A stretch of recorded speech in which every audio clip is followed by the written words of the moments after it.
பிதாவாகிய தேவனாலும் கர்த்தராகிய இயேசு கிறிஸ்துவினாலும் கிருபையும் சமாதானம் உண்டாவதாக என வாழ்த்துக்களை தெரிவித்துக் கொள்கிறோம். போன வீடியோவில் நம்ம எதை குறித்து பார்த்தோன்னு உங்களுக்கு ஞாபகம் இருக்கா? வெளிப்படுத்தல் 12வது அதிகாரத்தில் வானத்தில் நடந்த யுத்தத்தை குறித்து நம்ம பார்த்தோம். மிகாவேலும் அவனை சேர்ந்த தூதர்களும் வலு சர்ப்பமும் அவனுடைய தூதர்களும் யுத்தம் பண்ணும்போது இந்த வலு சர்ப்பம் அப்படிங்கிற பிசாசு வானத்திலிருந்து கீழே விழுந்ததையும் பூமியில் விழ தள்ளப்பட்டதையும் பார்க்குறோம். இந்த பூமியில் விழ தள்ளப்பட்டதற்கு காரணம் கிறிஸ்தவர்கள் இயேசுவினுடைய வசனத்தினாலையும் இயேசுனுடைய இரத்தத்தினாலையும் அவனை ஜெயிச்சு அந்த பிசாசானவனை பூமியில் தள்ளியிருக்காங்க அப்படிங்கிற குறித்து பார்த்தோம். சபை அப்படிங்கிறது எவ்வளோ முக்கியமான விஷயம் அப்படின்ட்டும் இந்த சபைக்காக இயேசு கிறிஸ்தனுடைய உயிரை கொடுத்தார் அப்படிங்கிறத பார்த்தோம். ஒவ்வொரு கிறிஸ்தவர் அப்படின்னு சொல்லக்கூடிய நபரும் சபையில் ஒரு அங்கமாக இருந்தால் தான் அவர் கிறிஸ்தவர் அப்படிங்கிற அந்த பேரையே பெற்றுக்கொள்கிறார் அப்படிங்கிற குறித்து வேதம் சொல்லியிருக்கு. சரி, இன்னைக்கு வெளிப்படுத்தல் 13வது அதிகாரத்தில் 1வது வசனத்திலிருந்து 10வது வசனம் வரைக்கும் நம்ம பார்க்க போகிறோம். இந்த பகுதி நம்மளுடைய வாழ்க்கையோட தொடர்பு படக்கூடிய ஒரு விஷயமா இருக்கு. அதாவது இந்த வெளிப்படுத்தல் புஸ்தகம் 1வது அதிகாரத்திலிருந்து 10வது வசனம் வரைக்கும் நம்ம பார்க்குற மிக முக்கியமான செய்தி என்ன அப்படின்னா, இங்கு 2 விதமான மக்களுக்கிடையே வித்தியாசத்தை அங்கே யோவான் காமிக்கிறார். அதாவது தேவனுடைய பிள்ளைகள், தேவனுடைய பிள்ளைகள் இல்லாதவங்க. தேவனுடைய பிள்ளைகள் இயேசு கிறிஸ்துவை பின்பற்றக்கூடியவங்களா இருக்கிறாங்க. தேவனுடைய பிள்ளை இல்லாதவங்க இந்த உலக அதிகாரத்தையும் பிசாசையும் பின்பற்றக்கூடியவங்களா இருக்கிறாங்க. இதுல நம்ம கேட்க வேண்டிய மிக முக்கியமான கேள்வி என்ன அப்படின்னா, நான் யாரை பின்பற்றுகிறேன்? நான் இயேசுவை பின்பற்றுகிறேனா, அவருடைய சத்தியத்தை பின்பற்றுகிறேனா, அல்லது நான் உலகத்தை பின்பற்றக்கூடியவனா இருக்கிறேனா? வெளிப்படுத்தல் புஸ்தகம் 13வது அதிகாரம் 10வது வசனத்துல சிறைப்படுத்தி கொண்டு போகிறவன் சிறைப்பட்டு போவான், பட்டயத்தினாலே கொள்ளுகிறவன் பட்டயத்தினாலே கொல்லப்பட வேண்டும், பரிசுத்தவான்களுடைய பொறுமையும் விசுவாசமும் இதில் விளங்கும் அப்படின்னு நம்ம படிக்கிறோம். அப்போ இந்த பகுதி நம்ம கொடுக்கிற செய்தி, யாரு உண்மையிலேயே தேவனுடைய பிள்ளைகள், யாரு உண்மையிலேயே இயேசுவை பின்பற்றக்கூடிய நபர்கள். வெளிப்படுத்தல் 13வது அதிகாரத்தில் முதல் 10 வசனத்தை படிக்கிறதுக்கு முன்னாடி நீங்க சில விஷயங்களை ஞாபகம் வச்சுக்கணும். ஒன்று, நேரடியான அர்த்தத்தில் எடுத்துக்க கூடாது. 2வது, யோவான் ஒரு தரிசனத்தை பார்த்துட்டு இருக்காரு அப்படின்னு ஞாபகம் வச்சுக்கோங்க. யோவானுடைய சரீரம் எங்க இருக்குது? அது பத்மு தீவுல இருக்குது. ஆனா யோவான் ஆவிக்குள்ளானவரா, தேவனால் அவருக்கு கொடுக்கப்பட்ட தரிசனத்தை அவர் என்ன பண்ணிட்டு இருக்காரு அப்படின்னா பார்த்துட்டு இருக்காரு. 3வது விஷயம், இந்த வெளிப்படுத்தல் புஸ்தகம் 13வது அதிகாரத்தில் சொல்லப்பட்ட சம்பவங்கள் நம்மளுடைய எதிர்காலத்தில் நடக்க வேண்டிய சம்பவங்கள் கிடையாது. அது ஏற்கனவே முதல் நூற்றாண்டுல நடந்து முடிஞ்சிருச்சு. இந்த வெளிப்படுத்தல் 13வது அதிகாரத்தில் சொல்லப்பட்ட செய்தி நம்மளுடைய வாழ்க்கைக்கு பொருந்தக்கூடியதா இருக்கு. இங்க சொல்லப்பட்ட செய்தி நம்முடைய வாழ்க்கைக்கு தேவையானதா இருக்கு. சம்பவம் நடந்து முடிஞ்சிருச்சு, ஆனா செய்தி நம்மளுடைய வாழ்க்கைக்கு பிரயோஜனமா இருக்கு. இந்த 3 விஷயங்களையும் நீங்க ஞாபகம் வச்சு இந்த வெளிப்படுத்தல் புஸ்தகம் 13வது அதிகாரத்துக்கு நம்ம படிக்கிறதுக்கு போலாம். வெளிப்படுத்தல் புஸ்தகம் 13வது அதிகாரத்துல யோவான் எதை பார்க்கிறாரு அப்படின்னு நம்ம பார்க்கலாம். பின்பு நான் கடற்கரை மணலின் மேல் நின்றேன், அப்பொழுது சமுத்திரத்தில் இருந்து ஒரு மிருகம் எழும்பி வர கண்டேன். அதற்கு 7 தலைகளும் 10 கொம்புகளும் இருந்தன. அதன் கொம்புகளின் மேல் 10 முடிகளும் அதன் தலைகளின் மேல் தூசணமான நாமமும் இருந்தன. இப்படிப்பட்ட ஒரு மிருகத்தை நீங்க பூமியில் எங்கேயாவது பார்த்திருக்கீங்களா? இந்த மிருகம் வித்தியாசமானதா இருந்தது. இந்த மிருகத்தை யோவான் பார்க்கும்போது இந்த மிருகம் சமுத்திரத்திலிருந்து எழும்பி வந்தது அப்படின்னு படிக்கிறோம். இந்த மிருகத்துக்கு 7 தலைகளும் 10 கொம்புகளும், இந்த 10 கொம்புகளுக்கு மேல முடிகளும் இருந்தது. எங்கேயோ கேட்ட மாதிரி இருக்கா? ஆமா, வெளிப்படுத்தல் 12வது அதிகாரத்துல வலு சர்ப்பத்தை விவரிக்கும் போது இதே மாதிரியான மொழி நடையை தான் யோவான் பயன்படுத்தியிருப்பார். வெளிப்படுத்தல் புஸ்தகம் 12வது அதிகாரத்தில் 3வது வசனத்துல, அப்பொழுது வேறொரு அடையாளம் வானத்தில் காணப்பட்டது, 7 தலைகளையும் 10 கொம்புகளையும் தன் தலையின் மேல் 7 முடிகளையும் உடைய சிவப்பான பெரிய வலு சர்ப்பம் இருந்தது. வெளிப்படுத்தல் 12:3 பிசாசுக்கு பயன்படுத்தின அதே மொழி நடைய தான் வெளிப்படுத்தல் 13வது அதிகாரம் 1வது வசனத்துல இங்க ஒரு மிருகத்துக்கு பயன்படுத்தி இருக்காரு. ஆனா இங்க ரெண்டுத்துக்கும் ஒரு வேறுபாடு இருக்கு. அதாவது வெளிப்படுத்தல் 12:3 நம்ம பார்த்த இந்த வலு சர்ப்பம் அப்படிங்கிற பிசாசுக்கு 7 தலைகள், அந்த 7 தலைகளில் இருக்கக்கூடிய முடிகள் அப்படின்னு படிச்சிருப்போம். ஆனா இங்க வெளிப்படுத்தல் 13வது அதிகாரத்துல நம்ம படிக்கிற இந்த மிருகம் 10 கொம்புகள், இந்த 10 கொம்புகளுக்கு மேல முடிகள் இருந்தது நம்ம படிக்கிறோம். அதாவது என்ன அப்படின்னா, இந்த வலு சர்ப்பம் தான் இங்க 13வது அதிகாரத்துல 1வது வசனத்துல யோவான் சொல்லக்கூடிய பிசாசு அப்படின்னு கிடையாது.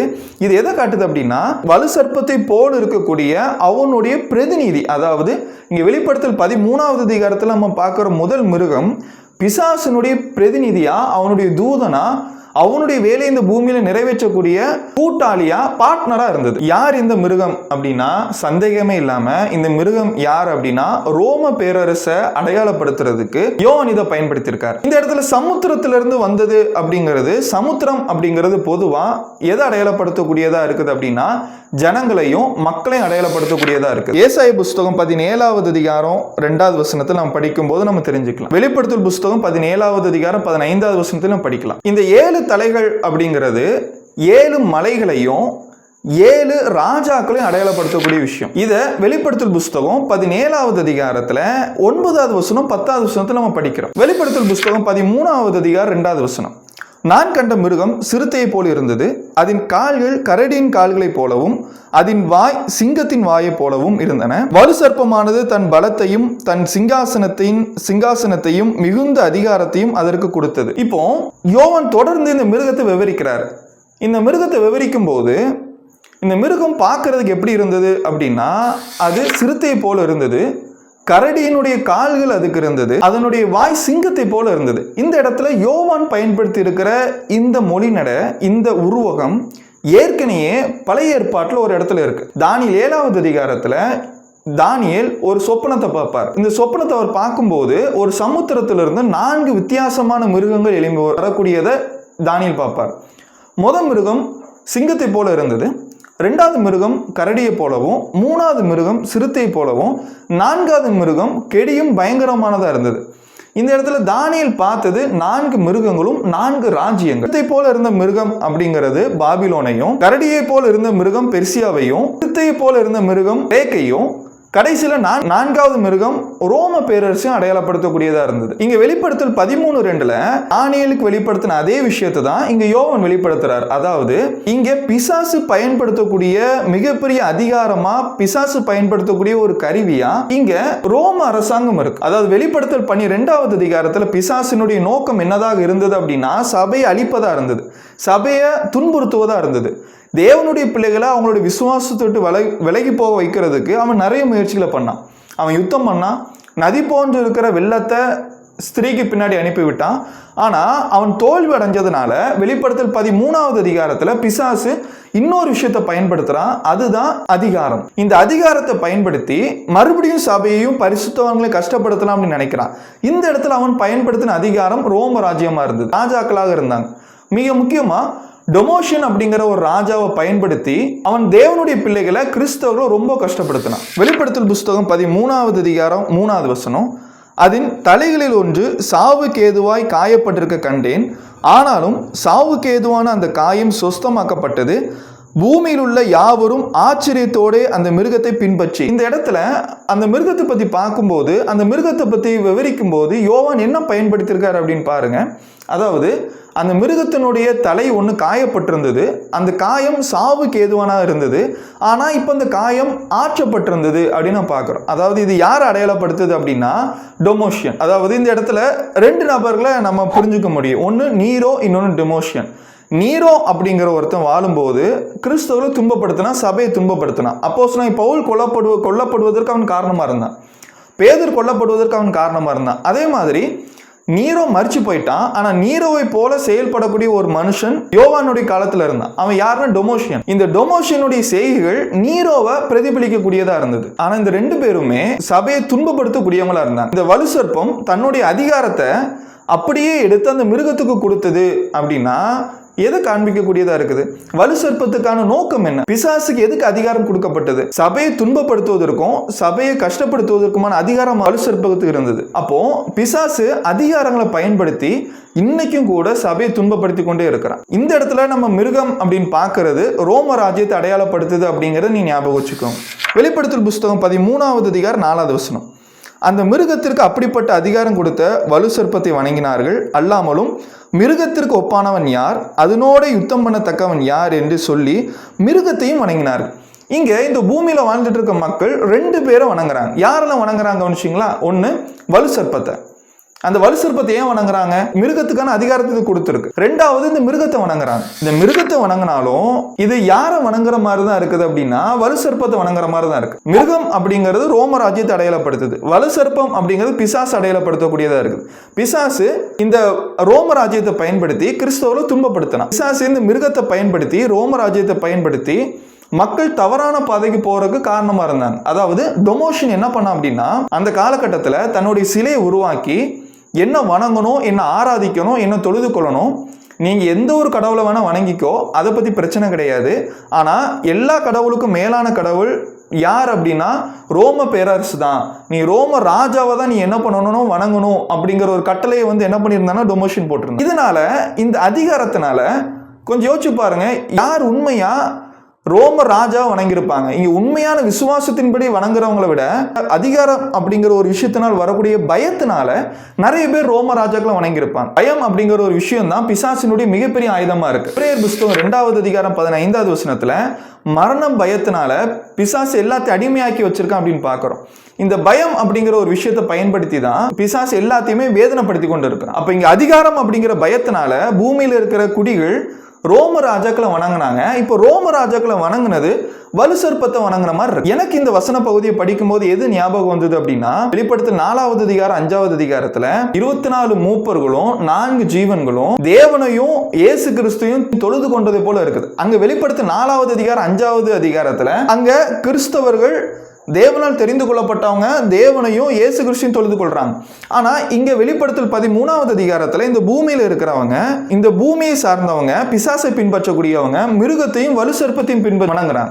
அப்ப இங்க 2 விதத்துக்கான பிரிவு இருக்கு. ஒன்னு தேவனை பின்பற்றக்கூடியவங்க, இன்னொன்னு இந்த உலகத்தை பின்பற்றக்கூடியவங்க, பிசாசை பின்பற்றக்கூடியவங்க. 5வது வசனம், பெருமையானவைகளையும் தூஷணங்களையும் பேசும் வாய் அதற்கு கொடுக்கப்பட்டது, அல்லாமலும் 42 மாதம் யுத்தம் பண்ண அதற்கு அதிகாரம் கொடுக்கப்பட்டது.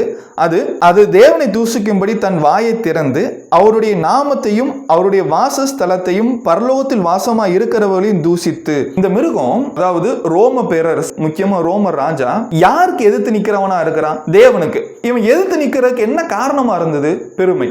ஒவ்வொரு ராஜ்யங்களும் ஒவ்வொரு ராஜாக்களும் தன்னுடைய ராஜ்ய பாரம் பெருசாகும் போது, அதிகாரம் பெருசாகும் போது அவங்க ஒரு விஷயத்தை மறந்துடுறாங்க. மனுஷன் அப்படிங்கறத மறந்துடுறாங்க. இங்க மனுஷன் அப்படிங்கறத மறக்கிறதுனால இவங்க தங்களை யார் மாதிரி பார்க்கறாங்கன்னா தேவன் மாதிரி பார்க்கறாங்க. இதே மாதிரி தான் இந்த ரோம ராஜாக்கள் தாங்கள் மனிதர்கள் அப்படிங்கறத மறந்து நாங்கள் தேவனுடைய மேலானவர்கள் அப்படின்னு நினைச்சு தேவனுடைய காரியங்களை தலையிட்டு தேவனுக்கு விரோதமான செயல்களை செய்ய ஆரம்பிச்சாங்க. தானியேல் புத்தகம் 7வது அதிகாரம் 24-25. அந்த 10 கொம்புகள் என்னவென்றால் அந்த ராஜ்யத்தில் எழும்பும் 10 ராஜாக்களாம். அவர்களுக்கு பின்பு வேறொருவன் எழும்புவான்.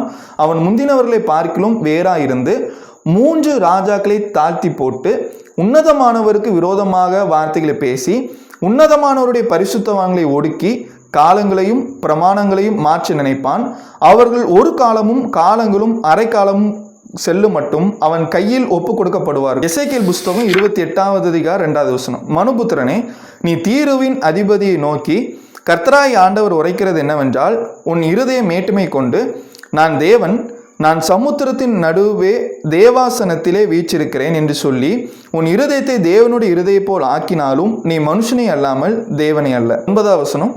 உன்னை கொள்ளுகிறவனுக்கு முன்பாக நீ தேவன் என்று நீ சொல்வாயோ, உன்னை குத்தி போடுகிறவன் கைக்கு நீ மனுஷனை அல்லாமல் தேவன் அல்ல. இந்த 2 வசன பகுதியிலுமே நம்ம பார்க்கிற மிக முக்கியமான விஷயம், மனுஷர்கள் அதிகாரத்தில் இருக்கும்போது இல்ல ராஜாக்கள் தங்களுடைய நிலையை மறந்து ஆசை போல மேட்டிமையாகி தங்களை தேவனுக்கு மேலாக என்ன பண்றாங்க, கொண்டு போறாங்க. அது மாத்திரம் இல்லாம தேவனுடைய திட்டங்கள்லையும் தேவனுடைய கட்டளைகளுக்கும் விரோதமா செயல்படுறாங்க. இதே தான் வெளிப்படுத்தல் 13வது அதிகாரத்துல அந்த மிருகமும் பண்ணுச்சு, ரோமராஜ்யமும் பண்ணுச்சு. இன்னைக்கும் கூட சில மோசமான தலைவர்கள் இதை செய்யறதை நம்ம பார்க்கிறோம். வெளிப்படுத்தல் புஸ்தகம் 13வது அதிகாரம் 7வது வசனம். மேலும் பரிசுத்தவான்களோட யுத்தம் பண்ணி அவர்களை ஜெயிக்கும்படிக்கு அதற்கு அதிகாரம் கொடுக்கப்பட்டதும் அல்லாமல் ஒவ்வொரு கோத்திரத்தின் மேலும் பாசைக்காரர் மேலும் ஜாதிகள் மேலும் அதற்கு அதிகாரம் கொடுக்கப்பட்டது.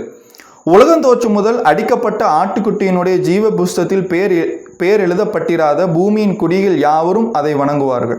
உண்மையிலே கொஞ்சம் யோசிச்சு பாருங்க, இந்த மிருகத்துக்கு எந்த ஒரு அதிகாரமும் கிடையாது, பிசாசுக்கு எந்த ஒரு அதிகாரமும் கிடையாது. ஆனா இந்த அதிகாரம், அதாவது தேவன் ஒரு கட்டுப்பாட்டோட தான் மிருகத்தின் கையிலையும் பிசாசின் கையிலையும் தேவனுடைய பிள்ளைகளை ஒப்பு கொடுக்கிறார். ஆனா எதுக்காக அப்படின்னா, இங்க மிகப்பெரிய வேறுபாட்டை தேவன் காட்டுறார். அதாவது உண்மையா தேவனை தேடி கண்டுபிடிச்சு தேவனுக்கு விசுவாசமா இருக்கிற ஒரு கூட்டம், இல்ல தேவனை தேடாம இந்த உலகத்தின் பின்னாடி போகக்கூடிய ஒரு கூட்டம். இந்த ரெண்டு கூட்டத்துக்கும் பெரிய வேறுபாட்டை காமிச்சு தேவனுடைய பிள்ளைகளுக்கான விசுவாசத்தை வெளியே கொண்டு வருவதற்கு, தேவனுடைய பிள்ளைகள் மகிமைப்படுவதற்கான ஒரு சூழ்நிலையை அங்க தேவன் ஏற்படுத்துறார். யோபுக்கு அதான் நடந்தது. வெளிப்படுத்தல் புஸ்தகம் 13வது அதிகாரம் 7வது வசனத்துல நம்ம இதுதான் பார்க்கிறோம். ஒன்னு, ஜீவ புஸ்தகத்தில் பேர் எழுதப்பட்டிருக்கிறவங்க அவங்க தேவனுடைய பிள்ளைகள். இந்த ஜீவ புஸ்தகத்தில் பேர் எழுதப்பட்டிருக்கிறவங்க என்ன பண்ண மாட்டாங்கன்னா, அந்த மிருகத்தை வணங்க மாட்டாங்க. இல்ல நம்ம இது இப்படி சொல்லலாம், அதாவது தேவனுடைய கட்டளையின்படி நடக்கிறவங்க, தேவனுடைய வார்த்தை கீழ்ப்படுகிறவங்க, சத்தியத்தை கீழ்ப்படிஞ்ச அவங்களுடைய பேர் ஜீவ புஸ்தகத்தில் எழுதப்பட்டிருக்கு. யார் தேவனுடைய வார்த்தையின்படி நடக்கலையோ, தேவனுடைய சத்தியத்துக்கு கீழ்ப்படியலையோ, அவங்களுடைய பேர் ஜீவ புஸ்தகத்தில் எழுதப்படாது. ஜீவ புஸ்தகம் என்ன? சங்கீத புஸ்தகம் 69வது அதிகாரம் 28வது வசனத்துல நீதிமான்களுடைய பேர் அங்க ஜீவ புஸ்தகத்தில் எழுதப்பட்டிருக்கு படிக்கிறோம். பிலிப்பியர் 4வது அதிகாரம் 2வது வசனத்திலையும் 3வது வசனத்திலையும் சபையில் இருக்கிறவங்களுடைய பேர் ஜீவ புஸ்தகத்தில் எழுதப்பட்டிருக்கு அப்படின்னு நம்ம படிக்கிறோம். அப்போ நீங்க யாரை பின்பற்றுறீங்க அப்படிங்கிறத யோசிச்சு பாருங்க. உலகத்துக்கு பின்னாடி போனோம் அப்படின்னா, தேவனுடைய வார்த்தைக்கு கீழ்ப்படியல அப்படின்னா நம்ம தேவனுடைய பிள்ளைகளா இருக்க முடியாது. நான் பிசாசை வணங்கக்கூடியவனா, அவனால் கிடைக்கக்கூடிய அதிகாரத்தை வச்சிருக்கக்கூடிய ராஜ்யத்தை வணங்கக்கூடியவனா நான் இருக்கிறேன். ஆனா நான் தேவனுடைய பிள்ளையா இருந்தேன் அப்படின்னா அவருடைய சத்தியத்துக்கும் கீழ்ப்படியக்கூடியவனா இருக்கும். வெளிப்படுத்தல் புஸ்தகம் 13வது அதிகாரம் 10வது வசனம், பரிசுத்தவான்களுடைய பொறுமையும் விசுவாசம் இதிலே விளங்கும்.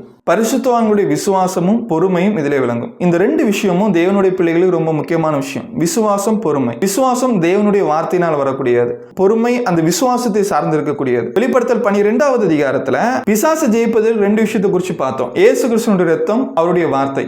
அதே மாதிரி இங்க தேவனுடைய பிள்ளைகளுக்கு உபத்திரவத்தின் காலத்துல நம்ம பிசாசின் கையில் ஒப்பு கொடுக்கும் போது நமக்கு ரெண்டு விஷயம் தேவை. அது என்னன்னா விசுவாசம், பொறுமை. சரி, இந்த வீடியோல இருந்து நம்ம புரிஞ்சக்கூடிய ஒரு விஷயம் என்ன? இந்த வெளிப்படுத்தல் 13வது அதிகாரம் 1லேருந்து 10 வசனம் வரைக்கும் நம்ம சொல்லி கொடுக்குற செய்தி என்ன? நம்ம கொடுக்குற செய்தி என்ன? நான் தேவனுடைய பிள்ளையா இருந்தேன் அப்படின்னா அவரை பின்பற்றுவேன், விசுவாசத்தோடு பொறுமையோடு இயேசு கிறிஸ்துனுடைய கட்டளைக்கு கீழ்ப்படிவேன், பிசாசையும் அவனுடைய அதிகாரத்தின் கீழ் செயல்படக்கூடிய மிருகத்தையும் பிரித்து பார்த்து நான் சத்தியத்தின்படி நடக்கிறேனா, சத்தியத்துக்கு கீழ்ப்படிந்து இருக்கிறேனா, நான் சபையில் இருக்கிறேனா, நான் போகிற சபை உண்மையானதா அப்படின்னு நான் சுய பரிசோதனை செஞ்சு பார்ப்பேன். ஏன்னா தேவனின் கையில் வேதாகம் வந்து கொடுத்திருக்கார். தேவன் நம்மை வழி நடத்துவார், தேவன் நம்மை ஆசீர்வதிப்பார். ஆமென். சத்தியத்தை தெளிவாகவும் எளிமையாகவும் சத்தியமாகவும் தெரிந்து கொள்ள விரும்பினால் எங்களை தொடர்பு கொள்ளவும். எங்களிடம் ஆவிக்குரிய புத்தகங்களும் விளக்க உரையும் டிராக்குகளும் இருக்கின்றன. எங்களை தொடர்பு கொள்வதன் மூலமாய் இலவசமாய் நீங்கள் பெற்றுக்கொள்ளலாம். பிரதர் செலின் 9790234583 மற்றும் 78450218883.